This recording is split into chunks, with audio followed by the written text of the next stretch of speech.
Hey guys, this is Nate with the IGN Xbox team. Summer has arrived, and this year there are not very many first-person shooter releases out there, except for EA's Battlefield Bad Company. I'm here to bring you our full video review. Enjoy.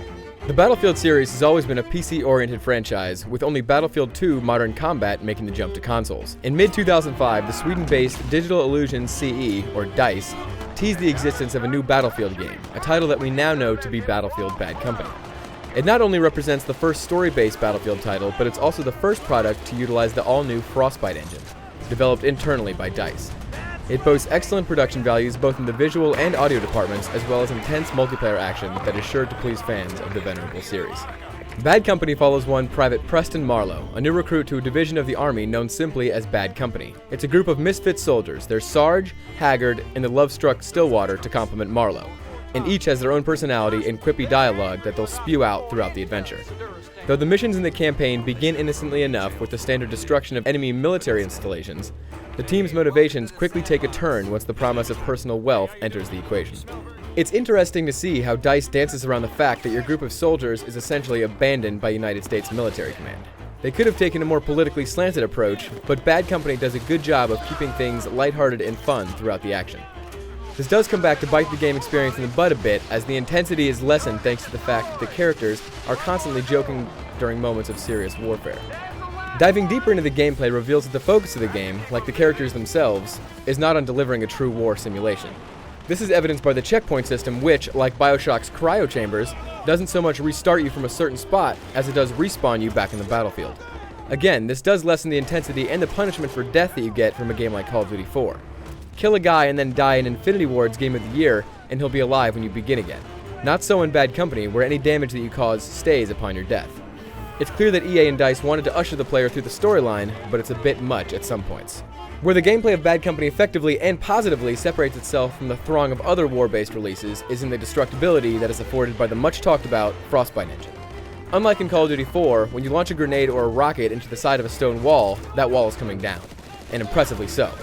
Debris is tossed around, and the Frostbite engine does a decent job of making you think that it's destroying the environment dynamically, even if that isn't quite the case. It's a very cool feeling to play a few hours of Bad Company, where you can blow out windows that are acting as cover for enemy soldiers, and blow up bridges that are home to a unit of light tanks, then switch to Call of Duty 4 and feel the remorse of walls and environments that can't be deformed in the slightest. Throw in some of the best audio effects I've ever heard in a video game, and Bad Company is a treat for the eyes and ears. The high dynamic range audio, or HDR audio, creates different effects for gunfire, explosions, and pretty much every other sound effect you can imagine on the field of battle. While the dialogue from the characters might be a bit too cheeseball for some, the sound effects and overall audio design more than pick up the slack.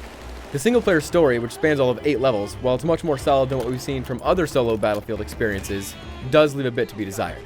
The respawn system detracts from the intensity of each life and feels like it's holding your hand a bit too much, while the story itself isn't all that compelling, despite the characters being more engaging than what we've seen from prior installments. I also have an issue with the way the health system is constructed. In single player, you automatically have a health injector that Preston can jab into his chest at any time to restore his health. There are occasionally situations when fire will be raining down on your character at such a frenetic pace that you'll feel like you're constantly slamming that needle into your chest and waiting for it to recharge so you can do it all over again. Then there's my main complaint with the gameplay, and that's the fact that there's no cooperative play. With 4 characters in B Company, you'd think that DICE would have realized the potential and built in some co-op support, either online or off, but instead there is none to be had.